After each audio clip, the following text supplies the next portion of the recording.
বিকেলে নাস্তা চায়ের সাথে খাওয়ার জন্য এমন একটা রেসিপি থাকলে আমার আর কিছুই লাগে না। এটা এত মজার একটা রেসিপি, আর তৈরি করতে এত কম সময় লাগে, মাত্র 10 মিনিটে তৈরি করে নিতে পারবেন। খুবই মজার একটা রেসিপি, বাড়ির ছোট থেকে বড় সবাই খুব পছন্দ করবে। আসসালামু আলাইকুম, আশা করছি আমার আজকের রেসিপিটা আপনাদের ভালো লাগবে। যদি ভালো লাগে অবশ্যই একটা লাইক দিবেন, আর আমাকে সাপোর্ট করার জন্য আমার ভিডিওটা বেশি বেশি শেয়ার করবেন। রেসিপিটি তৈরি করে নেওয়ার জন্য আমি এখানে একটা ডিম নিয়ে নিয়েছি, আর নিয়েছি 1/4 কাপ পরিমাণ চিনি। তবে মিষ্টিটা আপনাদের পছন্দ অনুযায়ী দিয়ে নেবেন। এবার একটা হ্যান্ড মিক্সের সাহায্যে খুব ভালোভাবে ফেটিয়ে নিচ্ছি। যতক্ষণ অবধি চিনিটা গলে ডিমের সাথে মিশে যাচ্ছে সে অবধি এটাকে খুব ভালোভাবে ফেটিয়ে নিতে হবে। ফেটিয়ে নেওয়া হয়ে গেলে এর মাঝে দিয়ে দিচ্ছি কয়েক ফোঁটা লেবুর রস। অনেকে বলেন যে ভ্যানিলা এসেন্সের পরিবর্তে কী দেওয়া যায়, যারা ভ্যানিলা এসেন্স দিতে চান না তারা লেবুর রসটা দিতে পারেন, সেক্ষেত্রে ডিমে যে একটা এক্সট্রা স্মেল থাকে সেটা আসবে না। এরপর দিয়ে দিচ্ছি 2 টেবিল চামচ পরিমাণ রান্নার রেগুলার তেল, দিয়ে দিচ্ছি পরিমাণ মতো লবণ, আর দিয়েছি 1/2 চামচ পরিমাণ বেকিং সোডা। এবার সব কিছু একত্রে খুব ভালোভাবে মিশিয়ে নিচ্ছি। চেষ্টা করবেন খুব ভালোভাবে মিশিয়ে নিতে, এতে করে নাস্তার ভিতরটা অনেক বেশি সফট হবে। আর দিয়ে দিচ্ছি 1 চামচ পরিমাণ গুঁড়া দুধ।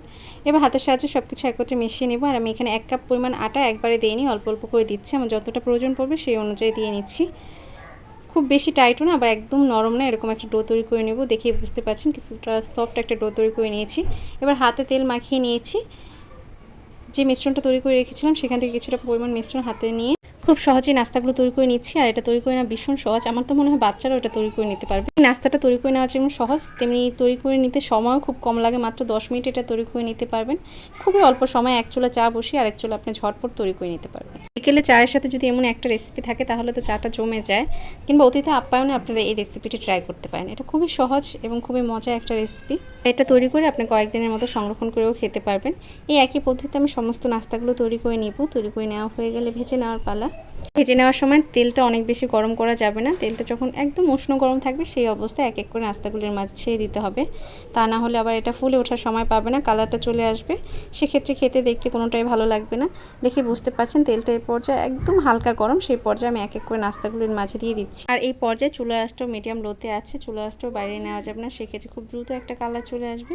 ভিতরটাও পারফেক্টভাবে ভেজে নেওয়া যাবে না এবং উপরটাও পুড়ে যাবে, সেক্ষেত্রে নাস্তাটা খেতে অত ভালো লাগবে না। তাই চেষ্টা করবেন চুলা আঁচটা মিডিয়াম লোতে রেখে একটু সময় নিয়ে ভেজে নিতে। খুব বেশি সময় লাগে না এটা ভেজে নিতে, মাত্র কয়েক মিনিটে ভেজে নেওয়া যায়।